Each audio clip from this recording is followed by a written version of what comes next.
शान।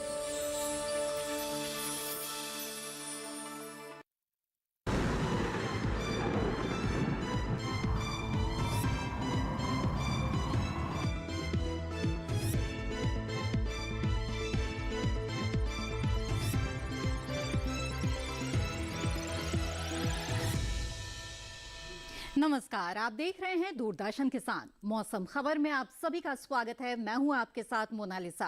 मौसम खबर में बताएंगे आपको आने वाले दिनों में किन हिस्सों में हो सकती है बारिश, कहां चल सकती हैं तेज हवाएं। इसके साथ ही जानेंगे वायु की गुणवत्ता और पर्यटक स्थलों के मौसम का हाल। लेकिन आइए पहले बड़ी खबरों पर नजर डाल लेते हैं। सबसे पहले रुक करते हैं हिमाचल प्रदेश का। तो आपको बता दें कि यहाँ पर गरज चमक के साथ तेज हवाएं चलने की संभावना बनती हुई नजर आ रही है। वहीं ओडिशा की बात करें तो यहाँ भी गरज चमक के साथ तेज हवाएं चलने का अनुमान जताया गया है।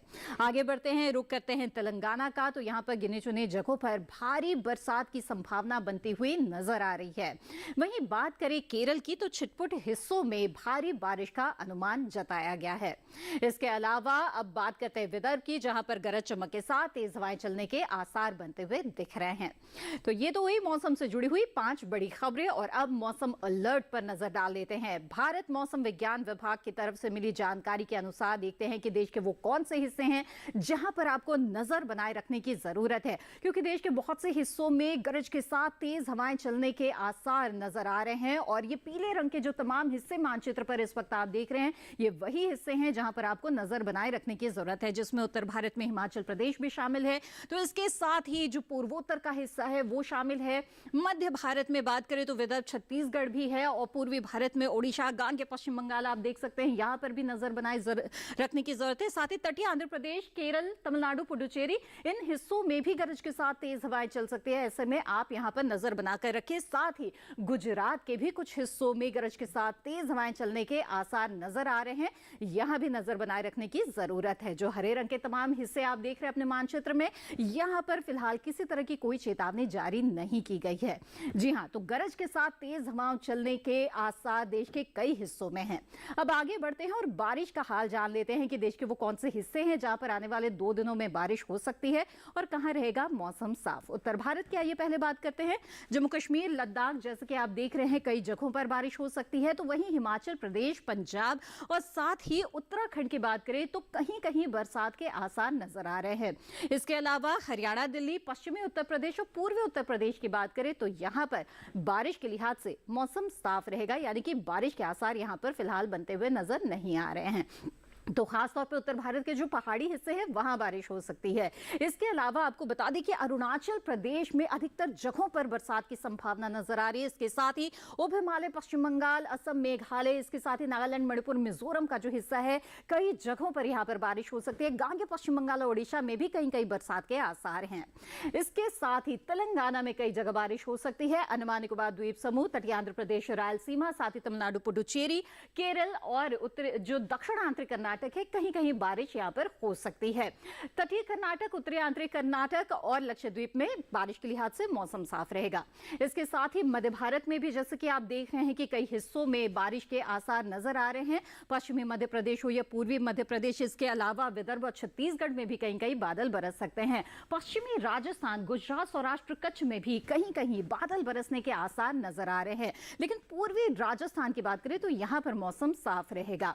बता दें, पिछले 24 घंटों के दौरान देश में कैसा रहा मौसम का मिजाज। उत्तर भारत की बात करते हैं तो जम्मू कश्मीर, लद्दाख, गिलगित में कई जगहों पर बारिश दर्ज की गई है। तेज हवाओं का असर भी यहां पर नजर आया है। इसके साथ ही हिमाचल प्रदेश और उत्तराखंड की बात करें तो यहां पर भी तेज हवाएं चली है। साथ ही कई जगहों पर ओले भी पड़े हैं। इसके अलावा पूर्वी उत्तर प्रदेश की बात करें तो यहां पर भी गरज चमक के साथ बारिश के साथ ही तेज हवाओं के जो तेज हवाएं हैं वो भी चली हैं इन जगहों पर। इसके साथ ही पूर्वोत्तर में जैसे कि आप देख रहे हैं कि अधिकतर हिस्सों में पिछले 24 घंटों के दौरान बारिश दर्ज की गई है। वहीं बिहार, झारखंड और ओडिशा के कई हिस्सों में तेज हवाओं का असर नजर आया है। झारखंड के कुछ हिस्सों में ओले भी पड़े हैं। तो इसके साथ ही गांगे पश्चिम बंगाल में भी इसी तरह का मौसम रहा है। तेलंगाना, रायलसीमा, तटीय आंध्र प्रदेश की बात करें तो यहां पर बादल बरसे पिछले 24 घंटों के दौरान।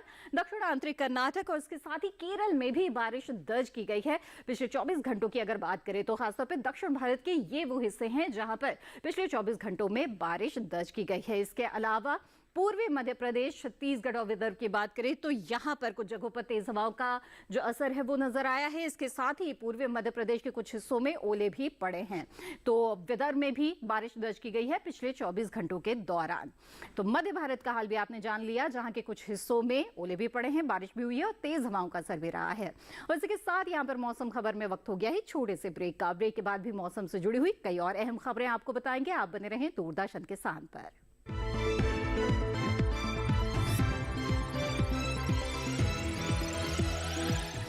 सेम्प्रा ने किया कमाल, सेम्प्रा ने किया मोथा का कांटों से सफाया, किसानों का किस्मत मोती का सबसे बेहतर समाधान धनुका का सेम्प्रा, गांठों से खत्म करे मोथा, मेहनत का मुनाफा मोटा। ओ हरी भैया, अरे वाह, खेतों में कौन सी फसल लगाए हो? 12 महीने कमा कर दे ऐसी फसल। क्या? मैंने नया व्यवसाय शुरू किया है। उसके लिए पैसे? इसमें किसी निवेश की जरूरत ही नहीं। अच्छा, मुखिया जी। अरे मुखिया जी, नमस्ते। अरे हरी, कब आ रहे हो? आप बस चलिए, मैं पहुंचता हूं। अब मैं LIC एजेंट हूं। LIC एजेंट बनो, अब बड़ा सोचो। हमारी वेबसाइट पर जाएं या अपनी नजदीकी LIC शाखा से संपर्क करें। HYT तकनीक से युक्त धानुका का माइकोर मिट्टी की उपजाऊ क्षमता को बढ़ाए, पोषक तत्व एवं पानी को अधिक मात्रा में उपलब्ध कराए। जब गन्ने की जड़ों में हो जान, बढ़ेगी उपज, बढ़ेगा मान। धानुका का माइकोर।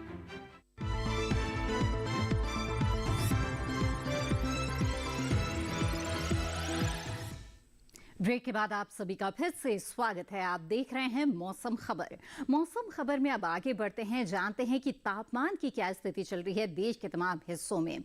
जी आपको बता दें कि देश के कई हिस्सों में अधिकतम न्यूनतम तापमान में सामान्य से कुछ बदलाव दिख रहा है और उन क्षेत्रों के बारे में आपको बता दें तो ऐसे में अधिकतम तापमान की पहले बात करें तो बिहार में अधिकतम तापमान सामान्य से 1 से 3 डिग्री सेल्सियस ज्यादा दर्ज किया गया। साथ ही गांगे पश्चिम बंगाल में भी इसी तरह की स्थितियां नजर आई, जहां पर दिन के तापमान में इजाफा देखा गया है और सामान्य से 1 से 3 डिग्री सेल्सियस ज्यादा तापमान यहां पर रहा है। इसके साथ ही हिमाचल प्रदेश में और हरियाणा, दिल्ली में अगर बात करें तो यहां पर विपरीत स्थिति नजर आई है और सामान्य से 3 से 5 डिग्री सेल्सियस कम अधिकतम तापमान यहां पर दर्ज किया गया है।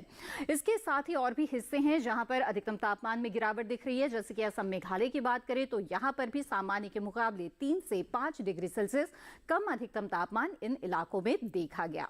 आगे बढ़ते हैं और अब रुक करते हैं जम्मू कश्मीर, लद्दाख का, जहां पर अधिकतम तापमान सामान्य से 1 से 3 डिग्री सेल्सियस कम रहा। साथ ही पंजाब की बात करें तो यहां पर भी इसी तरह के हालात नजर आए। उत्तराखंड, पश्चिमी और पूर्वी उत्तर प्रदेश की बात करें तो यहां पर भी सामान्य के मुकाबले 1 से 3 डिग्री सेल्सियस कम अधिकतम तापमान दर्ज किया गया है, यानी कि जो दिन का तापमान है उसमें यहां पर गिरावट इस वक्त देखी जा रही है। तेलंगाना की बात करते हैं, यहां पर सामान्य से 1 से 3 डिग्री सेल्सियस कम अधिकतम तापमान दर्ज किया गया और रायलसीमा में भी इसी तरह के हालात नजर आए और यहां पर भी जो अधिकतम तापमान है उसमें गिरावट दर्ज की गई।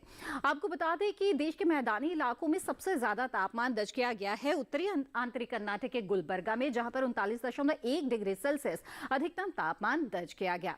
आगे बढ़ते हैं, न्यूनतम तापमान का हाल भी जान लेते हैं और देखते हैं कहां-कहां बदलाव दिख रहा है इस वक्त। उप हिमालय पश्चिम बंगाल सिक्किम की बात करें तो यहां पर सामान्य से 1 से 3 डिग्री सेल्सियस ज्यादा न्यूनतम तापमान दर्ज किया गया, यानी कि रात के तापमान में बढ़ोतरी यहां पर देखी गई है।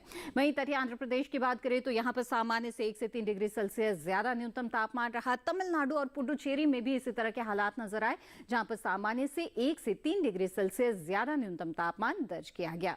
इसके अलावा आपको बता दें कि मैदानी इलाकों में सबसे कम तापमान दर्ज किया गया है ओडिशा के भुवनेश्वर में, जहां पर 13 डिग्री सेल्सियस न्यूनतम तापमान दर्ज किया गया। तो जाना अपने मैदानी हिस्सों में कहां पर सबसे ज्यादा और सबसे कम तापमान दर्ज किया गया और उसके साथ ही कहां पर बदलाव इस वक्त तापमान में दिख रहा है। आइए देश के तमाम अहम शहरों पर नजर डाल लेते हैं और देखते हैं कि बीते दिन यहां पर तापमान की क्या स्थिति रही।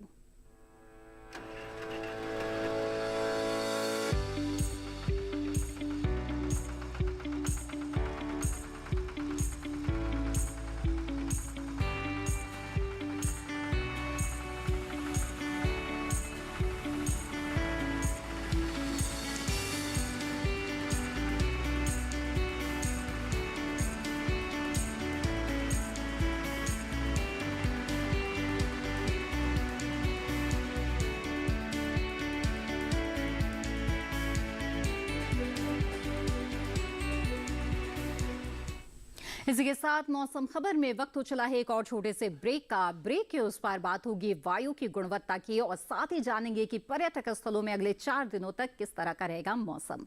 आप बने रहें दूरदर्शन किसान पर।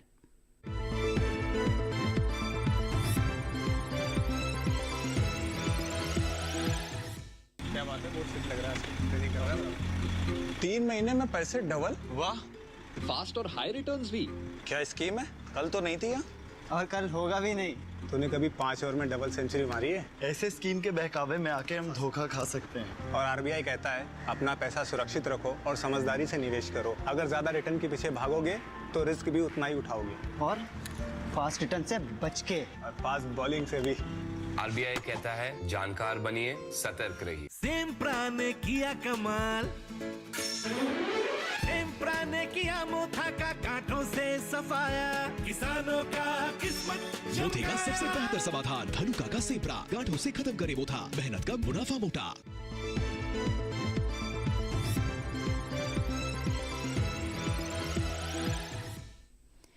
ब्रेक के बाद आप सभी का फिर से स्वागत है। आप देख रहे हैं मौसम खबर। आइए मौसम खबर में आगे बढ़ते हैं और अब बात करते हैं वायु की गुणवत्ता की। एयर क्वालिटी इंडेक्स यानी वायु गुणवत्ता सूचकांक के आधार पर हम वायु की गुणवत्ता आंकते हैं और ऐसे में सबसे पहले रुक करते हैं आइए दिल्ली का, जहां पर 101 है वायु गुणवत्ता सूचकांक, यानी कि इसका जो स्तर है वो संतोषजनक पर आ चुका है इस वक्त। वहीं पुणे की बात करें तो 160 है वायु गुणवत्ता सूचकांक यहाँ का, ये भी संतोषजनक के स्तर पर है। जबकि पटना की बात करें तो 81 है यहाँ पर एयर क्वालिटी इंडेक्स, यानी कि अच्छी हवा पटना की इस वक्त कही जा सकती है। बेंगलुरु की हवा और भी अच्छी है, 57 है यहाँ पर एयर क्वालिटी इंडेक्स। और इसके साथ ही आगे बढ़कर हैदराबाद का रुख करें तो यहाँ पर 90 पर है सूचकांक, यानी कि यहाँ की हवा भी अच्छी की श्रेणी में कही जा सकती है।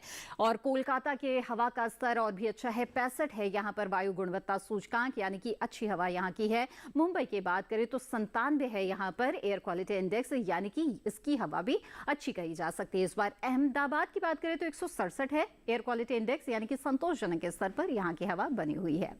आगे बढ़ते हैं, जानते हैं कि अगले 4 दिनों के दौरान पर्यटक स्थलों में किस तरह का मौसम आपको मिल सकता है। आइए सबसे पहले रुक करते हैं जम्मू कश्मीर के श्रीनगर का, जहां पर आपको बता दें कि हल्के बादल छाने के आसार नजर आ रहे हैं आने वाले 3 दिनों के दौरान। तापमान की बात करें तो हल्का उतार चढ़ाव शुरू के 3 दिनों में दिख रहा है। अधिकतम तापमान 18, 19 और 18 इस तरह से 1 डिग्री आगे पीछे चल रहा है। वहीं शुक्रवार को गरज चमक के साथ बादल बरस सकते हैं और 14 से 6 के बीच तापमान हो सकता है, यानी कि तापमान में खासतौर पर अधिकतम तापमान में यहाँ पर काफी गिरावट नजर आ रही है। आगे बढ़ते हैं और इसके साथ ही बता दें उत्तराखंड के चमोली में आपको साफ मौसम मिलेगा मंगलवार के दिन और 22 से 10 डिग्री के बीच में यहाँ पर तापमान की स्थिति रहेगी। लेकिन बुधवार को हल्के बादल छा सकते हैं, 23 से 11 के बीच तापमान रहेगा। इसके साथ ही गुरुवार शुक्रवार को गरज चमक के साथ बादल बरस सकते हैं और तापमान में बहुत ज्यादा गिरावट हम आते हुए देख रहे हैं। 18 से 13 और 13 से 11 के बीच तापमान शुक्रवार तक आते आते हो जाएगा, यानी कि लगातार तापमान में काफी गिरावट की स्थितियां आ सकती है। और वहीं पंजाब के आनंदपुर साहिब की बात करें तो यहां पर कुछ बादल छाने के आसार नजर आ रहे हैं। मंगलवार बुधवार को अधिकतम तापमान 29 डिग्री सेल्सियस रहेगा तो न्यूनतम तापमान 15 डिग्री सेल्सियस के आसपास बना रहेगा। गुरुवार को हालांकि बारिश हो सकती है और 27 से 18 के बीच तापमान रह सकता है, यानी कि अधिकतम तापमान में गिरावट हो सकती है। वहीं शुक्रवार को कुछ बादल फिर से छा सकते हैं और 25 से 18 के बीच तापमान रहेगा, यानी फिर से तापमान में गिरावट आएगी। पश्चिम बंगाल के श्रीनिकेतन की आइए बात करते हैं, जहां पर आपको बारिश मिल सकती है मंगलवार को और 34 से 23 डिग्री सेल्सियस के बीच में यहां पर तापमान बना रहेगा और ये तापमान अगले 2 दिनों तक भी लगातार बना रहेगा। हालांकि बुधवार को कुछ बादल छा सकते हैं, लेकिन गुरुवार तक आते आते मौसम साफ हो जाएगा। शुक्रवार को फिर से बादल छाने के आसार नजर आ रहे हैं और 33 से 24 डिग्री सेल्सियस के बीच यहां पर तापमान रहेगा। अरुणाचल प्रदेश के तवांग की बात करें तो यहां पर आने वाले 4 दिनों के दौरान लगातार बारिश की संभावना बनती हुई नजर आ रही है। तापमान की जहां तक बात है, अधिकतम तापमान 14 डिग्री सेल्सियस से लेकर के 15 डिग्री शुक्रवार तक आते आते हो सकता है। वहीं अगर न्यूनतम तापमान की बात करें तो जहां मंगलवार को 2 डिग्री सेल्सियस रहेगा तो वहीं 2 डिग्री के इजाफे के साथ बुधवार से शुक्रवार तक 4 डिग्री सेल्सियस के आसपास न्यूनतम तापमान बरकरार रहेगा। त्रिपुरा के अगरतला की बात करते हैं, जहां पर आने वाले 4 दिनों के दौरान आपको बारिश मिल सकती है। वहीं तापमान की बात करें तो अधिकतम तापमान 32 डिग्री सेल्सियस बना रहेगा। शुक्रवार को 1 डिग्री की गिरावट आने के साथ ही 30 डिग्री सेल्सियस रहेगा अधिकतम तापमान और न्यूनतम तापमान हम देख रहे हैं कि 21-22 के आसपास यहां पर बना रहेगा। बहुत ज्यादा उतार चढ़ाव तापमान में नहीं है, हालांकि बारिश लगातार यहां पर होती रहेगी आने वाले 4 दिनों के दौरान। आंध्र प्रदेश के विजयवाड़ा का आइए अब रुक करते हैं। तो यहाँ पर आपको बता दें मंगलवार को बारिश हो सकती है। 34 से 26 डिग्री सेल्सियस के बीच तापमान रहेगा। अधिकतम तापमान में 1 डिग्री का इजाफा आएगा अगले दिन। और बुधवार को आपको बता दें कि सुबह के समय में जो है थोड़ा कोहरा भी मिल सकता है और उसके बाद बादल छाए रहने की संभावना है। और लगातार इसी तरह का मौसम आने वाले 3 दिनों तक यानी कि शुक्रवार तक लगातार बना रहेगा। आगे बढ़ते हैं, केरल के कोट्टायम की बात करते हैं जहां पर आपको बारिश मिल सकती है आने वाले 4 दिनों के दौरान। इसके साथ ही अधिकतम तापमान 35 डिग्री सेल्सियस लगातार बना रहेगा। वहीं न्यूनतम तापमान की बात करें तो 25 डिग्री सेल्सियस के आसपास यहां पर बना रहेगा। बहुत ज्यादा तापमान में उतार चढ़ाव नहीं है, लेकिन लगातार आपको यहां पर बारिश मिल सकती है। जी हाँ, तो कोट्टायम का रुख करना चाहते हैं तो जान दिया आपने, जहां पर आपको लगातार 4 दिन बारिश की स्थिति मिल सकती है। वहीं मध्य प्रदेश के खजुराहो की बात करें तो यहां पर आने वाले 3 दिनों के दौरान मौसम बिल्कुल साफ मिलेगा आपको, जहां पर मंगलवार को तापमान रहेगा 35 से 17 के बीच, तो 2 डिग्री का इजाफा हम देख रहे हैं अधिकतम तापमान में। बुधवार को 37 से 18 के बीच तापमान की स्थिति रह सकती है जो अगले दिन तक बरकरार रहेगा। शुक्रवार को हल्के बादल छा सकते हैं और 35 से 18 के बीच तापमान रहेगा, यानी कि वापस तापमान में गिरावट आ जाएगी। आगे बढ़ते राजस्थान के अजमेर की बात करते हैं जहां पर मंगलवार को मौसम बिल्कुल साफ मिलेगा और 32 से 21 के बीच तापमान रहेगा, लेकिन बुधवार को हल्के बादल छा सकते हैं, बादलों की लुका छुपी चल सकती है और 33 से 22 के बीच यहां पर तापमान की स्थिति रहेगी। वहीं गुरुवार शुक्रवार की बात करें तो यहां पर गरज चमक के साथ कुछ बरसात होने के भी आसार बनते हुए नजर आ रहे हैं और तापमान 31 और 30 के आसपास अधिकतम तापमान यहां पर बना रहेगा। तो उतार चढ़ाव की स्थिति तापमान में दिख सकती है। यहाँ पर आगे बढ़ते हैं और अब बात करते हैं मौसम के अनुसार खेती किसानी की। तो बहुत सारी फसलों की बुआई और रोपाई का उपयुक्त समय चल रहा है। तो वहीं मौसम को देखें तो कहीं तेज बारिश हो रही है तो कहीं तेज हवाएं चल रही है। ऐसे में किसानों के लिए ये जानना बेहद जरूरी है कि क्या करें और क्या न करें। तो आइए जानते हैं कि पंजाब, हरियाणा, दिल्ली के किसानों के लिए कृषि विशेषज्ञों की इस वक्त क्या सलाह है। देखते हैं ये रिपोर्ट। पश्चिमी पंजाब के मैदानी इलाकों में ग्रीष्मकालीन मूंग और मैश की बुआई करें। मूंग में किसान SML 1827, SML 668, SML 832 और TMB 37 जैसी किस्मों का चुनाव करें, जबकि मैश में मैश 1137 और मैश 1008 जैसी किस्मों की बुआई कर सकते हैं। पश्चिमी पंजाब में ही इस मौसम में सूरजमुखी को कीटों से बचाएं। पंजाब के असमतल इलाकों में इस समय पॉलिथीन में मिर्च और बैंगन की नर्सरी लगाएं। इसके साथ ही यहाँ भिंडी और लोबिया की सीधी बुआई करते रहें। पंजाब के असमतल इलाकों में ही खरबूजा, खीरा, करेला, लौकी, कद्दू, तोरी और स्क्वैश की बुआई जारी रखें। यही इस मौसम में फसलों, बागों और सब्जियों में सिंचाई न करें और खेतों से जल निकासी की व्यवस्था करें। पंजाब के उप पर्वतीय इलाकों के किसान इस समय नींबू वर्गीय फलों के अलावा आम, अमरूद, लोकाट और बेर के नए पौध लगा सकते हैं। इसके साथ ही यहाँ मूंग और मैश की बुआई के लिए भी उपयुक्त समय है। किसान इनकी बुआई गन्ने के साथ कर सकते हैं। मध्य पंजाब में भिंडी और लोबिया के अलावा खरबूजा, खीरा, करेला, लौकी, कद्दू, तोरी और स्क्वैश की बुआई कर ले। इसके साथ ही यहाँ नींबू वर्गीय फलों के अलावा आम, अमरूद, लोकाट और बेर के नए पौधों की रुपाई करें। वहीं पश्चिमी हरियाणा में इस समय सरसों की कटाई और गहाई कर ले। इसके साथ ही यहाँ खेतों में पानी जमा हो तो उसे निकालने की व्यवस्था करें। पूर्वी हरियाणा में इस समय मौसम को ध्यान में रखते हुए गेहूं में सिंचाई और छिड़काव न करें। इसके साथ ही यहाँ जल्द से जल्द सरसों की कटाई कर ले और कटाई के बाद फसल किसी सुरक्षित जगह पर रखे। पूर्वी हरियाणा में ही ये समय मूंग की बुआई के लिए अनुकूल है। दिल्ली के किसान इस समय काटी गई फसलों को सुरक्षित स्थान पर रखें। इसके साथ ही यहाँ कद्दू वर्गीय सब्जियों को रोगों से बचाएं। जहाँ तो जाना आपने कि उत्तर भारत के मैदानी हिस्सों में इस वक्त किसान किस तरह के समसामयिक कार्य कर सकते हैं। आगे बढ़ते हैं, बात करते हैं आज की फसल की। आज की फसल है लोबिया, जिसकी खेती की ये बहुत ही उपयुक्त समय चल रहा है। अच्छी पैदावार आपको तभी मिलेगी जब बुआई से लेकर उसकी तुड़ाई तक हर स्तर पर उचित तरीके से फसल प्रबंधन करें और इसके साथ ही रोग व कीट से भी फसल को बचाना जरूरी है। तो आइए जानते हैं लोबिया की खेती की क्या है वैज्ञानिक विधि। लोबिया के लिए 21 से 35 डिग्री सेंटीग्रेड तापमान की जरूरत होती है।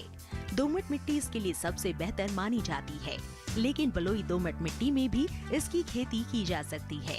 इसके अलावा बरसात के मौसम में ढालू जमीन में भी इसे बोया जा सकता है। जिस खेत में लोबिया बोना चाहते हैं उसमें पानी निकलने की उचित व्यवस्था होनी चाहिए।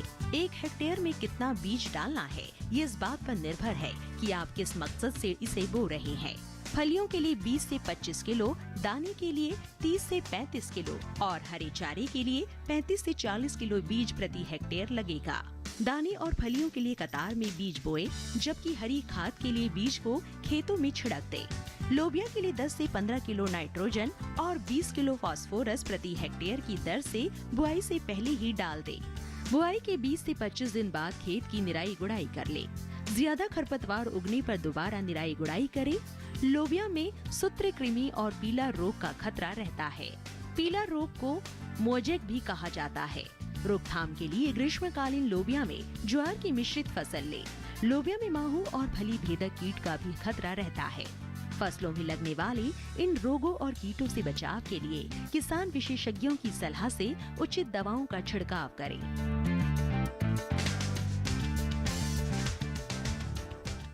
तो ये थी लोबिया की खेती से जुड़ी हुई कुछ खास जानकारियां और इसी के साथ मौसम खबर में आज बस इतना ही। उम्मीद है कि मौसम खबर से आपको मदद मिल रही होगी। मौसम खबर को आप दूरदर्शन किसान के YouTube चैनल पर भी देख सकते हैं। इसके लिए टीवी स्क्रीन पर दिखाए जा रहे इस QR कोड को स्कैन करें। मौसम का ताजा हाल और कृषि सलाह लेकर फिर होंगे हाजिर। तब तक के लिए दीजिए इजाजत। आप बने रहें दूरदर्शन किसान पर। नमस्कार।